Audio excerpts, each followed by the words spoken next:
बहुत सारे सब्सक्राइबर को कमेंट आया है कि आप हमें सलवार सूट की कटिंग करके बताइए। सलवार सूट की कटिंग करने से पहले उसके मेजरमेंट को समझना हमको बहुत जरूरी है। मेजरमेंट दो प्रकार का होता है, या तो बॉडी नाप का या तो सिले हुए कपड़े से। तो आज अपने इस वीडियो में आप लोगों को मैं सिला हुआ सूट यानी कि सिंपल कुर्ती से कैसे नाप लेते हैं वो कंप्लीटली आप लोगों को बताऊंगा। तो वीडियो को आप लोग कंटिन्यू और पूरा जरूर देखें, क्योंकि आप जब तक मेजरमेंट को नहीं समझेंगे जब तक आप सूट की कटिंग नहीं कर सकते। क्योंकि सूट में हमें क्या क्या चीज को नापना पड़ता है उसको समझना बहुत जरूरी है, जिससे कि सूट की कटिंग करते समय हमें कोई भी परेशानी ना हो और सूट की फिटिंग बहुत ही बढ़िया तरीके से मिले। तो चलिए वीडियो को लेट ना करते हुए हम मेन वीडियो में आते हैं। अभी मैं आप लोगों को इसी सूट का नाप लेके बताऊंगा कि हमें कैसे नापना है। सबसे पहले देखिए, मैंने यहाँ पर चार्ट बना के रखा हुआ है जिसमें मैंने पूरा लिख लिया है कि हमें क्या क्या नापना है। तो आप पहले समझ लीजिए कि उसके बाद मैं डायग्राम में आपको समझाऊंगा कि कौन सा हिस्सा हमारा क्या है। देखिए, पहले तो लंबाई, तो लंबाई ये हमारी शोल्डर से नीचे जहाँ तक लंबाई रहती है उसको लेना है। उसके बाद आते हैं शोल्डर में। तो देखिए, शोल्डर हमारा ये कंधे से लेके इस कंधे तक ये हो गया शोल्डर।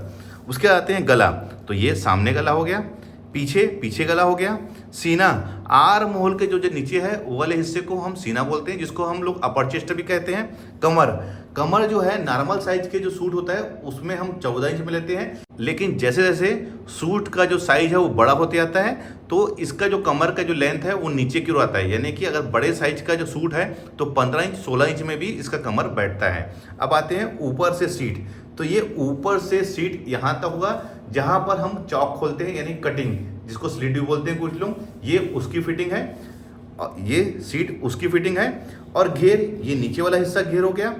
आस्तीन, आस्तीन की जो लंबाई नॉर्मल जैसे रहते हैं वैसी। मोहरी, जैसे हम मोहरी नापते हैं। और आर्म होल।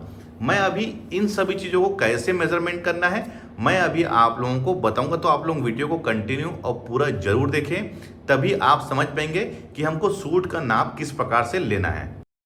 सबसे पहले तो इसमें देखिए लंबाई, तो लंबाई के लिए देखिए पहले तो मैं सूट को पूरा इसको ओपन कर लेता हूँ। ध्यान रखेंगे, अगर आपको कुछ समझ में नहीं आएगा तो वीडियो को आप रिवाइंड करके भी देख सकते हैं। देखिए, हमको फुल लंबाई नापने के लिए जहाँ पर इसका शोल्डर ज्वाइंट हुआ रहता है, ध्यान रखिए, आगे और पीछे का जो पार्ट ज्वाइंट होता है, देखिए यहाँ पर ये ज्वाइंट हुआ है, यहीं पर हमको ऐसा टेप रख लेना है। ध्यान रखेंगे, ये ऐसा टेप रख लीजिए और फुल लंबाई को आप ऐसा नाप लीजिए, ये ऐसा। तो देखिए ये कितना इसकी लंबाई है, इसकी लंबाई आ रही है 46 यानी कि 46 इंच। ध्यान रखेंगे, इसकी फुल लंबाई है 46 इंच। तो मैं यहाँ पर फुल लंबाई में 46 इंच लिख लेता हूँ। आपको इसी प्रकार से चार्ट बना के ही रखना है, ध्यान रखेंगे। अब आते हैं इसके शोल्डर में। तो देखिए, शोल्डर नापने से पहले हमें गले का जो फैलाव है उसको नापना जरूरी है। ध्यान रखेंगे, रेडी जो सूट है अगर उसका शोल्डर नापना है तो पहले हम उसको गले के फैलाव को नापेंगे। तो गले का फैलाव को बिल्कुल आप ऐसा रख लीजिए। देखिए मैं किस प्रकार से रखा हूँ, बिल्कुल ये गला बिल्कुल प्रॉपर एक शेप में होना चाहिए। और गोल है तो गोल में रहे, जैसे ये वी गला है तो ये वी गले के शेप में रखा हूँ इसको मैं। तो देखिए ये कितना आ रहा है, ये आ रहा है 6.5 इंच। यानी कि जो गले का जो फैलाव था वो 3 इंच में कटा है, 3 इंच का डबल होगा 6 इंच। और 1/4 इंच इस साइड और 1/4 इंच इस साइड, दोनों तरफ दबाव है, तो ये रेडी 6.5 इंच आया है। तो इसका ये 6 इंच हो गया हमारा गले का जो फैलाव कटिंग वाला वो। अब इसको आप ओपन कर लीजिए ऐसा उल्टा, और गले के साइड में 1/4 इंच बाहर निकाल के टेप रखिए। और इस साइड देखिए जो कंप्लीट पूरा है, ये देखिए यहाँ तक नाप लीजिए आप। तो ये कितना हो रहा है, 3 इंच। 3 इंच इस साइड और 3 इंच इस साइड, तो ये हो गया 6 इंच। और गले का फैलाव 6 इंच, यानी कि इसका शोल्डर टोटल है 12 इंच। ध्यान रखेंगे, इसका शोल्डर 12 इंच है। बिल्कुल ये परफेक्ट तरीका है मेजरमेंट करने का शोल्डर का। आप गले के फैलाव को पहले नाप लीजिए, ये गले को फैलाव को नाप लीजिए। उसके बाद शोल्डर का एक हिस्से को जिस साइड गला बना हुआ है उस साइड 1/4 इंच निकाल के और यहाँ लास्ट तक उल्टा करके ही नापे, इसको मेजरमेंट कर लीजिए और दोनों को जोड़ लीजिए। तो आपका परफेक्ट शोल्डर आपका रेडी तैयार मिल जाएगा। अब आते हैं गला में, सामने गला। तो सामने गला के लिए देखिए वही फार्मूला है कि जहाँ पर हमारा दोनों शोल्डर ज्वाइंट हुआ है वहाँ पर आप ऐसा टेप को रख के बिल्कुल उसको मेजरमेंट कर लीजिए। देखिए मैं हमेशा गले को सीधा नापता हूँ, देखिए किस प्रकार से, ये इस प्रकार से। तो देखिए इसका गला है 7 इंच, यहाँ से मैं स्केल रख के नाप रहा हूँ, तो ये गला इसका देखिए 7 इंच में रेडी है। और ऐसे नापूंगा दोस्तों तो ये 7.5 इंच हो जाएगा। मैं क्योंकि गला सीधा नापता हूँ तो मैं सीधा ही लिख रहा हूँ। अगर आप ऐसा तिरछा नापते हैं तो कटिंग करते समय भी तिरछा ही कटिंग करिए, और सीधा नापते हैं तो कटिंग करते समय भी सीधा नापिए। तो देखिए इसका सामने गला है 7 इंच, तो मैं यहाँ पर लिख लेता हूँ सामने गला 7 इंच। अब आते हैं पीछे गले में। तो पीछे गले को पहले ऐसा उल्टा कर लीजिए, और इसका भी फार्मूला है दोस्तों, आप स्केल को यहाँ पर ऐसा रख लीजिए, उसके बाद जहाँ पर शोल्डर जॉइंट हुआ है वहाँ से आप मेजरमेंट कर लीजिए। तो देखिए ये आ रहा है 6 इंच सीधे में, तिरछे में नापूंगा तो ये होगा 6.5 इंच। आपको हमेशा सीधा अगर नापते हैं तो गला कटिंग करते समय सीधा ही कटिंग करिए, तिरछा नापते हैं तो गला कटिंग करते समय तिरछा नापिए। तो ये पीछे गला इसका हो जाएगा हमारा 6 इंच। मैं सीधा नापा हूँ इसकी वजह से ये 6 इंच। अब देखिए, अब आते हैं इसके सीना में। तो ध्यान रखेंगे, इसको अगर सही तरीके से आपको नापना है परफेक्टली सूट को, तो आप हमेशा इसको ऐसा उल्टा कर लीजिए। उल्टा करने के बाद ही ये सही तरीके से इसका मेजरमेंट होता है। ध्यान रखेंगे, ये मैं इसको उल्टा कर लेता हूँ। तो ये मैंने यहाँ पर ऐसा उल्टा कर लिया है, क्योंकि उल्टा करने के बाद ही इसका सही फिटिंग समझ में आता है। अगर सही फिटिंग लेना है आपको, तो आपको हमेशा उल्टा करके ही इसको मेजरमेंट करना है। तो जस्ट आर्म होल के नीचे हमको टेप रख के इसके सीना को नापना है। देखिए यहाँ पर से आप ऐसा रख लीजिए टेप को, देखिए जहाँ पर इसकी स्टिचिंग है, और इस स्टिचिंग में ध्यान रखेंगे इस साइड में इसको मेजरमेंट कर लीजिए। तो देखिए ये कितना रहा है 21 इंच। ध्यान रखेंगे ये आ रहा है 21 को अगर हम डबल नापेंगे तो हो जाएगा 42, यानी कि सिंगल साइड में ये है 21 यानी 21 इंच। अगर उसको फुल इसका सीना बोलेंगे तो इसका सीना है 42 इंच। तो मैं इसको अभी हाफ में ही लिख रहा हूँ, ध्यान रखेंगे, या फिर मैं फुल में लिख लेता हूँ। चलो ये हो गया 42 इंच सीना, ये रेडी सीना है। और हमको कटिंग करते समय इसमें कोई भी लूजिंग ऐड नहीं करना है, क्योंकि हम बॉडी नाप नहीं ले रहे हैं, कंप्लीट सिला हुआ नाप ले रहे हैं सिले हुए कपड़े से। इसकी वजह से हमको इसमें कोई भी लूजिंग नहीं लेना है, जैसा ये है इसको वैसे ही हमको कटिंग कर लेना है। अब आते हैं कमर में। तो ध्यान रखेंगे ऊपर से करीब करीब ये 14 इंच में इसका कमर आप नाप लीजिए। तो देखिए ये कितना है 19 इंच, 19 इंच को अगर हम डबल करेंगे तो ये होगा 38, यानी कि पूरा फुल राउंड में ये 38 है। मैं इसमें फुल लिख रहा हूँ, इसकी वजह से ये हो जाएगा हमारा कमर 38 इंच। ध्यान रखेंगे ये। अब देखिए ऊपर से सीट, यानी कि ऊपर से इसकी सीट यानी कि कटिंग कहाँ पर है।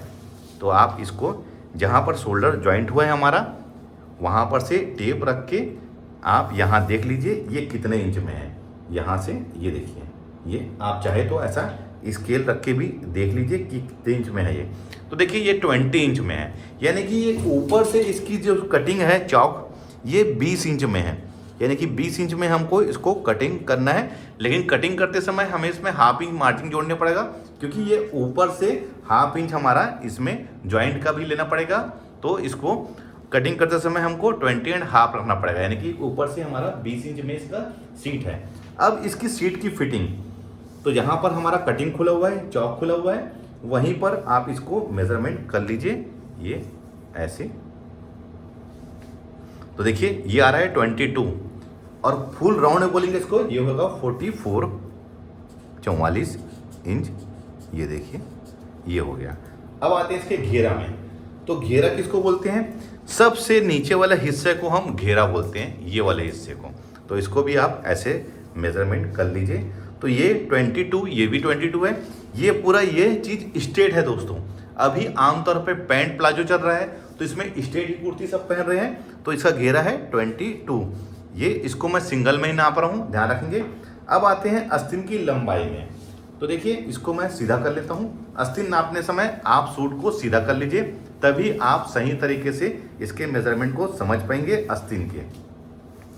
अब देखिए आस्तीन की लंबाई, तो आप जहाँ पर इसका शोल्डर के पास में आस्तीन ज्वाइंट हुआ है वहाँ पर से आप टेप को ऐसे रख के यहाँ पर मेजरमेंट कर लीजिए। तो ये देखिए ये कितना है 17 इंच। आस्तीन की जो लंबाई है हमारी वो होगी 17 इंच, 17 इंच ये। अब इसकी मोरी यानी कि डंडा घेर जिसको गोलाई भी बोलते हैं, लास्ट हिस्से को पकड़ लीजिए ऐसा और मेजरमेंट कर लीजिए। तो ये आ रहा है 5.5 इंच। डबल करेंगे इसको तो ये 11 इंच हो जाएगा। तो मैं इसको डबल में ले रहा हूँ 11 इंच, 11 इंच, ध्यान रखेंगे। अब इसमें हमको आर्म होल को समझना है। तो देखिए, मैं आमतौर पे क्या करता हूँ, जब भी अस्तिनी कटिंग करता हूँ तो ऊपर से 3.5 इंच में इसके आर्म होल को मेजरमेंट करता हूँ। तो मैं यहीं पर से इसको मेजरमेंट कर रहा हूँ दोस्तों, ध्यान रखेंगे। तो ये कितना है, 7.5 इंच, और इसको डबल करेंगे तो ये हो जाएगा 15 इंच, यानी कि 15 इंच। ध्यान रखेंगे, ये हो जाएगा 15 इंच। देखिए, एक बात आप लोगों से बताना चाहूँगा, अगर मैं 3.5 इंच में नापता हूँ तो ये 15 इंच आया हुआ है, ध्यान रखेंगे, यानी कि 7.5 इंच, क्योंकि आस्तीन कटिंग करते समय मैं 3.5 इंच में निशान लगाता हूँ। अगर आप लोग राउंड नाप रहे हैं, देखिए मैंने इसका भी वीडियो बनाया हुआ है कि आस्तीन को हम किस प्रकार से कटिंग कर सकते हैं। अगर हम ऐसा राउंड नाप रहे हैं तो देखिए ये कितना होगा, ये होगा यहाँ पर से देखिए 17 इंच। जस्ट यहाँ पर से 1 इंच बड़ा होता है दोस्तों, ध्यान रखेंगे। अगर हम इसका डिफरेंस 3.5 इंच लेते हैं तो यहाँ पर से इसका डिफरेंस हमेशा आर्म होल का 1 इंच ज़्यादा रहेगा। यहाँ पर देखिए ये आ रहा है 17 इंच। अगर आप इस तरीके से आस्तीन की कटिंग करते हैं तिरछा नाप के, तो आप इसको 17 इंच भी मान सकते हैं। मैंने आप लोगों को दोनों तरीका बताया है। अगर आप इस तरीके से मेजरमेंट करते हैं तो इसी तरीके से आस्तीन कटिंग करिए।